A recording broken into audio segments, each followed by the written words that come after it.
Luc Vanier has been visiting Uruguay for nearly a decade, transforming how we teach the Alexander technique at our school. He brings movement, play, curiosity, and aliveness. His classes feel like remembering what the body has always known, that learning can be light, that wisdom can be playful. This is a glimpse into the joy he shares. When you were a kid, was there some hint that you were going to be doing what you're doing today? Well, I always wanted to dance, like ever since I can remember. I think before that, I wanted to play the piano. And, but in my family, I never felt too comfortable saying what I wanted. And I think in the Vanier family, telling them what you want was a way to easily be manipulated. So you kept to yourself what you wanted.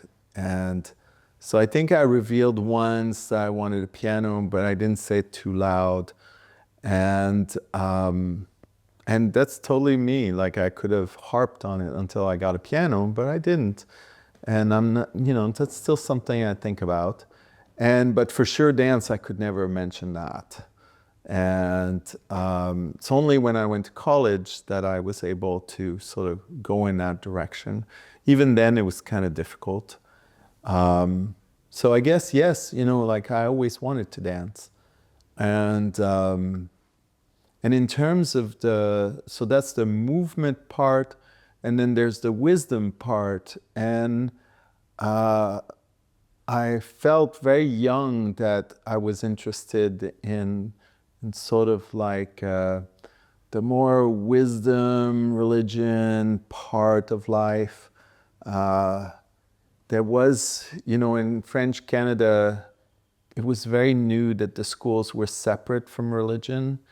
So the priest would still walk in when you were about 10 years old. It was maybe a little earlier. And then they would say, if you have the calling by now, you know. And I remember thinking, oh, I have the calling, kind of, I would really like that job. But I knew in my family that was a non-starter. We were not religious, and that was not going to go that way.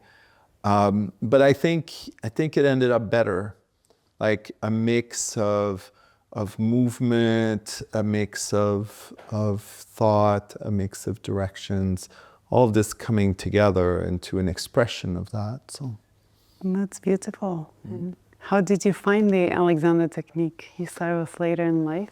oh my goodness, I found it in my mid-30s through an injury. And the story goes that I was warming up for a show and we were doing small jumps, and I landed a small jump and my back locked. And I just fell to the floor, and then I sort of crawled on all fours off stage. And the physical therapist put me back together, they stretched my legs, I was able to move. And then I went back to performing again, like right there. And then after that, I was off for, I was off with an injury to my lower back. They misdiagnosed the injury, tried to reinforce twists, they had me try to, and that really upset my injury. I kept at it. I tried everything from Chinese medicine to massage to, the whole gamut. I tried it.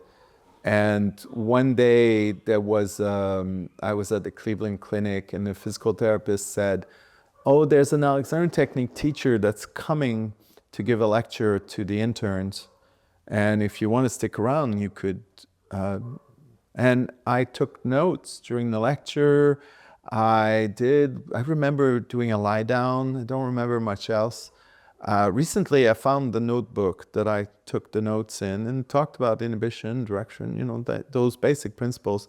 But I remember being in the parking lot thinking, what was that about? You know, like in the moment it made sense, but now I was in the parking lot. So why? This is not a movement technique. You know, this is not something and I was a little surprised I couldn't understand it. And for some reason, I kept at trying to get a lesson because there was one teacher in the whole Cleveland area, Cleveland Akron area. So I kept at it. Eventually, she took me on as a student. I was an impossible student because there was no way I could understand a thing about this. But eventually my back got better. And I didn't know why, but I knew it had something to do with this odd process where I went every week and worked at sitting and standing and laid on the table and interacted with this odd teacher. You know, I mean, she wasn't odd. She was actually quite beautiful. But from my perspective at the time, I was like, does she have a sense of humor? Like what? Like it looked odd. It didn't look real. Now I'm so thankful for her perspective, and in many ways, it's what turned things around was to find her. So. Cool. And so we've been working together these days, and there are a couple of things that I wanted to bring up here. And one was what we talked yesterday about patience. I thought that was really cool. The idea about patience. First of all, you know, I always tell people I have no patience, and my wife always agrees with that. And but at some point, I started to realize that what I thought patience was before was putting up with things. You know, was like, okay, so I don't like this, but I'm just gonna put up with it for now. And that, you know, I understood as patience. And yet, when I work with someone in the chair with Alexander work or in a dance context, I find that I have lots of time. There's no need for rush. There's no need for immediate results. Results always show up. There's not even a need to know because knowing appears. You just engage in the process and you, it's like research. You say, well, maybe this or maybe that. Then some results show up. So all of a sudden, it's very rich. It's very full. It's every small bit of time is full. So then it's no longer putting up with anything. From the outside, it looks like patience. It looks like somebody that is able to live with the moment to moment for a period of time. But in that moment, there's so much going on. It's so rich, it's so full. There's no,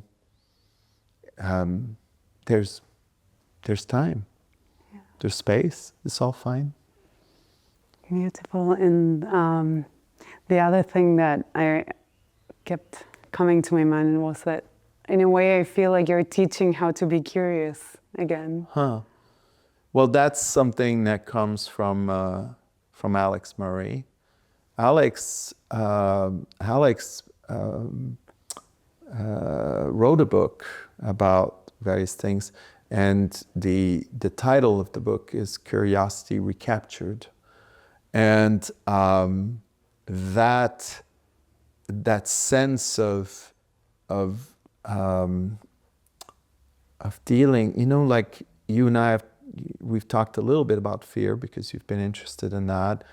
And for a very long time, I was a very curious child, like so curious. I could never go to bed.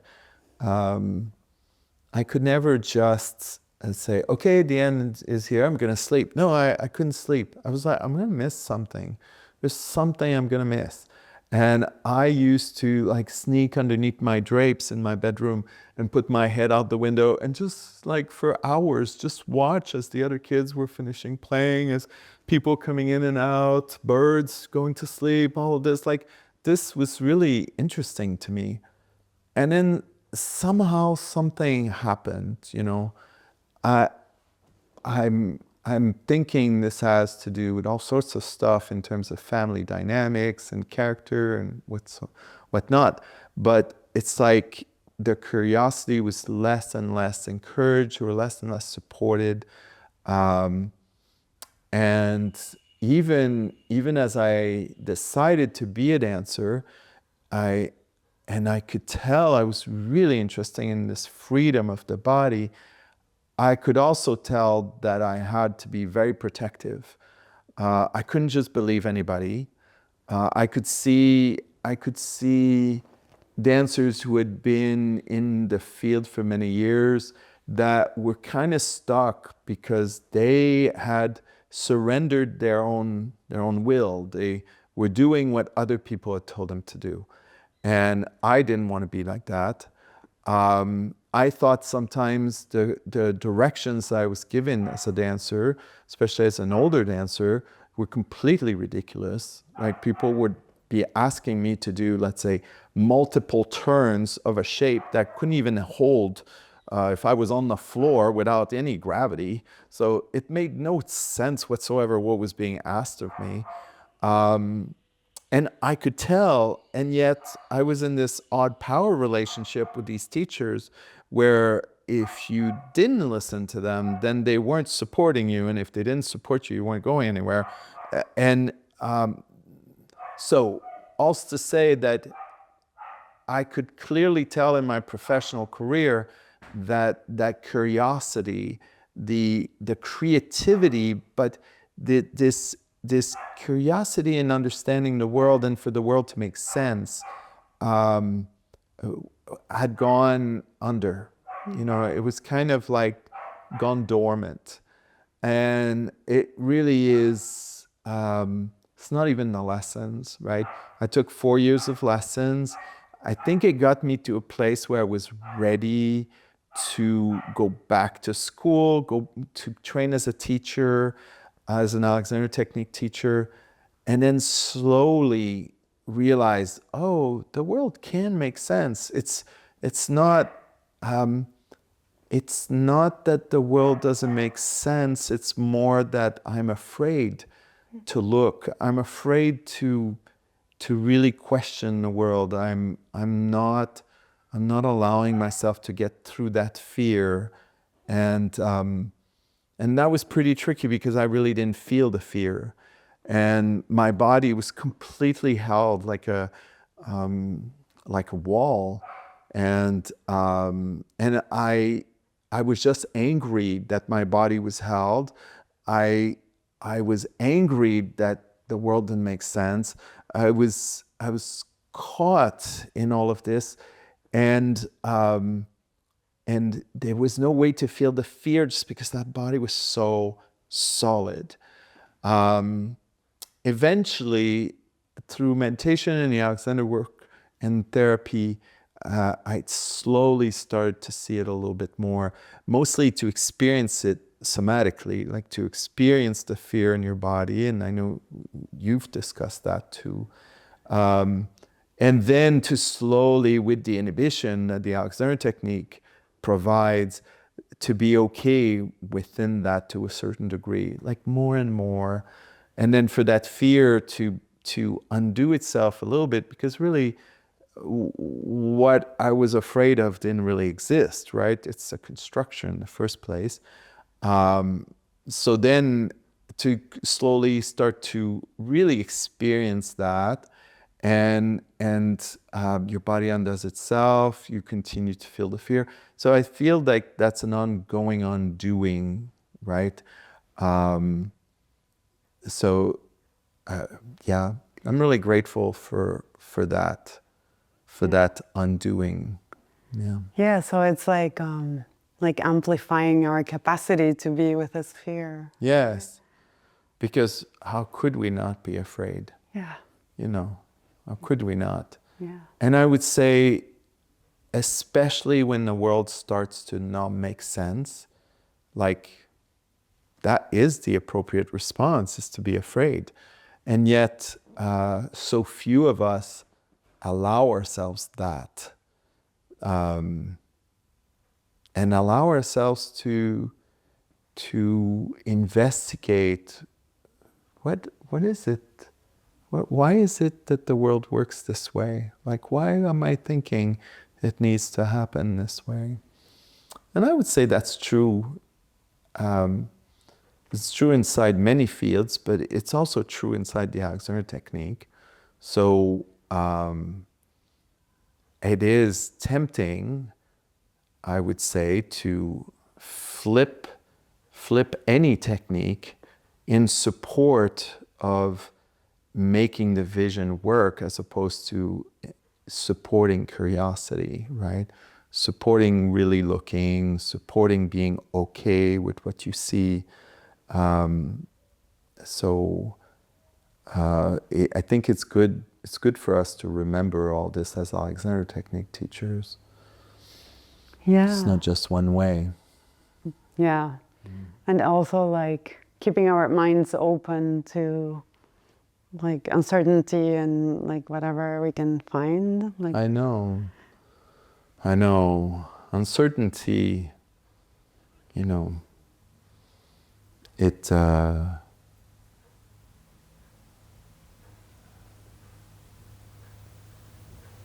this is the challenge for me and that's why the framework exists, right? Is that my first teacher, she would say, as free as you can be right now. And I really didn't understand that it was in relationship to uncertainty. It was in relationship to the unknown. And so then in meditation, often they'll say, the known is about half a breath. You can be reasonably assured that you know what's coming within a half a breath. The rest is all unknown. And within this, then if your body's not a wall, if it's not a refrigerator, because often I see my body more as a refrigerator than an actual flesh and blood responsive, agile thing, then you can feel your response to that uncertainty, and it can get you to be more in touch with what it actually is. Otherwise we're looking for certainty, and then we have to fabricate it.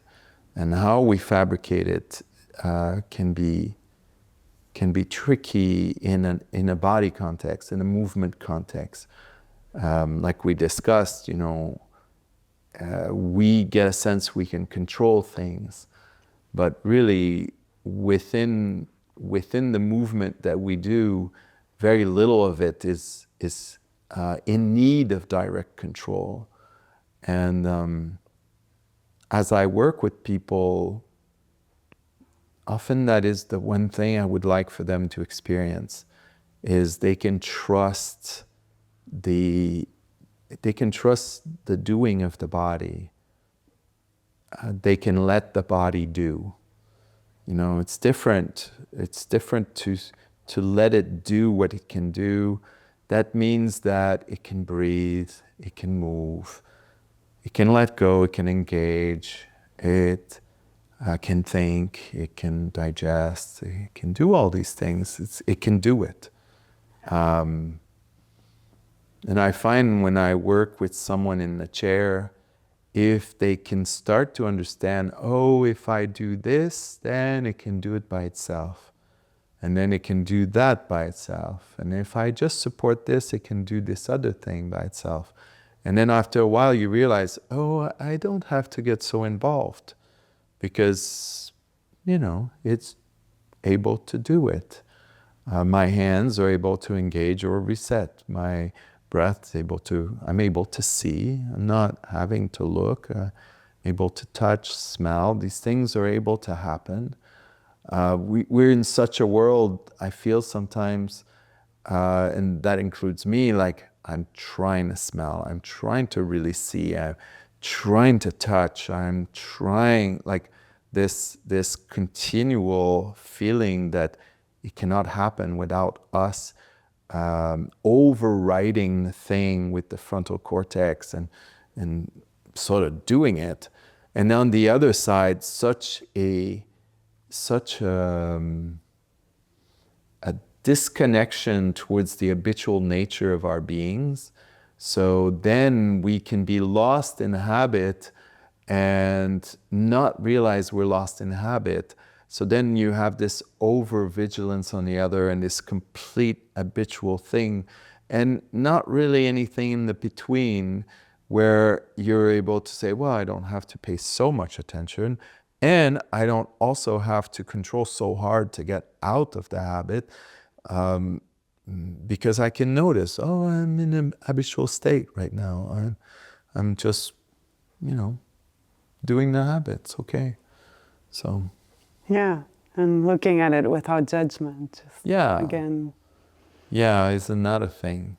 Mm-hmm. Yeah. But that's very connected to curiosity, I think. The more judgmental you are, sometimes the least curious. And then if you're curious again, then you're like, oh, why am I being judgmental about this? Yeah. That's the story where Joan, the person who trained me with Alex, where she's looking at her husband and she's like, oh, don't be a bitch, go help him, kind of stop judging. Like, what's that gonna do? Like, just go do something about it. And how on the fence we can be, not judging, yet not judging. We're sort of watching for the judgment to show up. Say, don't judge. But instead of saying, oh, put yourself in the face of judgment. Who cares?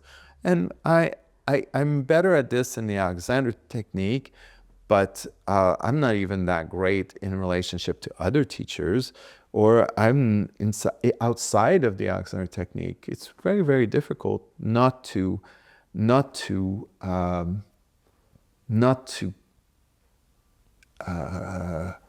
prejudge yourself and try to negotiate judgment and try to see how people are seeing it. Like, this is really, and it's gotten so heightened, I think, with social media and other forms. So.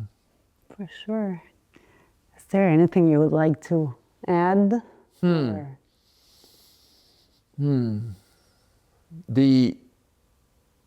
The whole work for me has been that reconnection, the work to notice that ballet steps are not different than the work of babies, and that the work of babies is not different than the work we've done for millions of years to get to this point, and that we are conditioning what's coming next, right? We don't have direct control, but we're conditioning what's possible within the next moment and within the next 1,000 years or whatever. Like, this is our role, is this reconnection to this line of development, as opposed to thinking that we are outside of this line of development. We're outside of nature, we're outside of the world. We're basically, when I said the world didn't make sense, that's what I meant, is it makes no sense to be outside of that connection.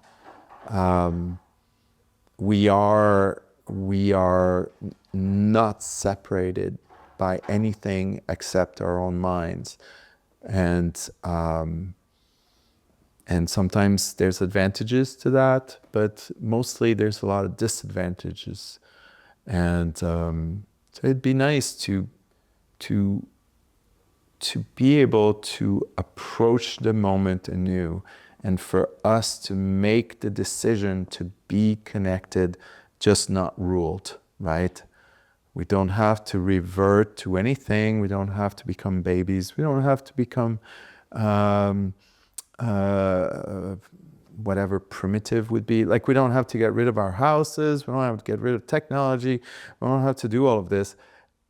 And yet, if we do this without a thought towards development, then these things impact us in a way that we don't understand. And they separate us to such a degree that that has a huge impact on us, but it's going to have an even bigger impact, even just in movement, even just in thinking for the next generation. And I don't need anyone to prove that to me. You know, I know that. And that's why it's important to me to do the Alexander technique. It's not about less pain. It's not about a better movement. It's not about all of these things. It's about a better connection to what we have so called the natural world. And the minute we call it the natural world, then we're separating ourselves from it. So. Yeah. The natural world found its way to you. Yes, I auto. I rocket. Oh my goodness. So I was thinking when you said development and all that, like,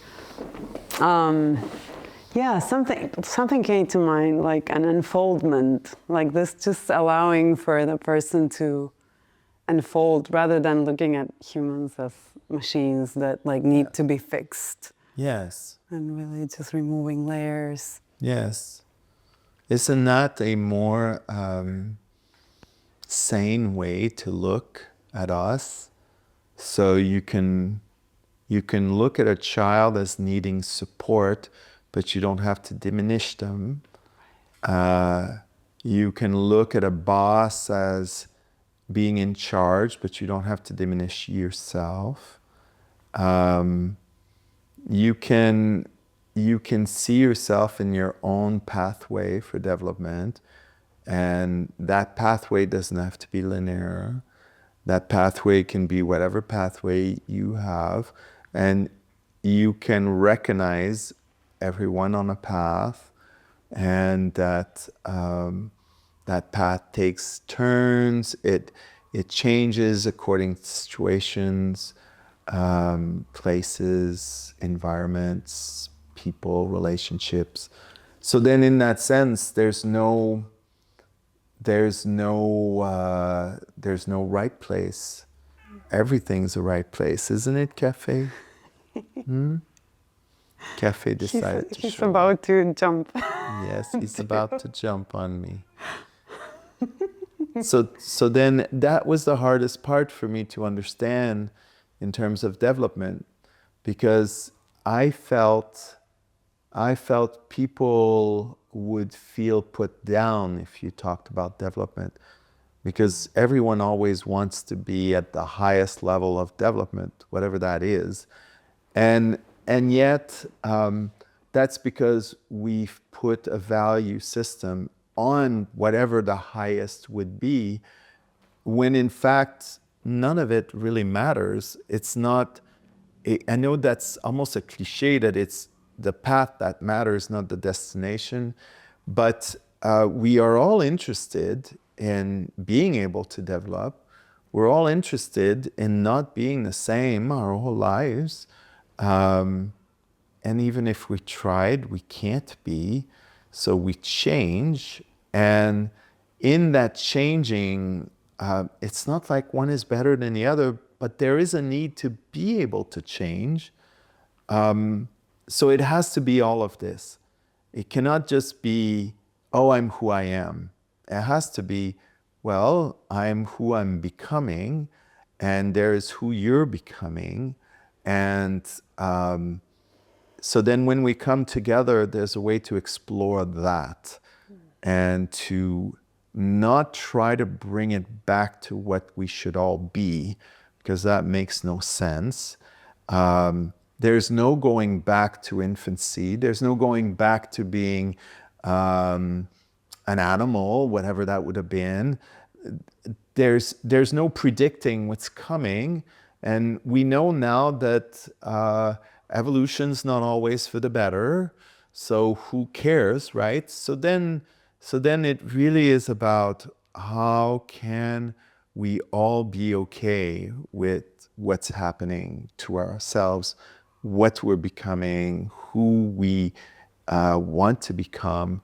And that's really, I found that's really not that easy. That is the uncertainty you were talking about. That is a focus of fear. And something like meditation, something like therapy, something like Alexander Technique, somatic practices, I would say even movement to some degree, it allows you to investigate these moments so that you can see yourself from those various perspectives and not lock yourself into a path, not lock yourself into a place, but more to become responsive to the environment and have more choice. That's great. That's a lot of words. Thank you so much. It was beautiful. I You're will listen welcome. to you for hours.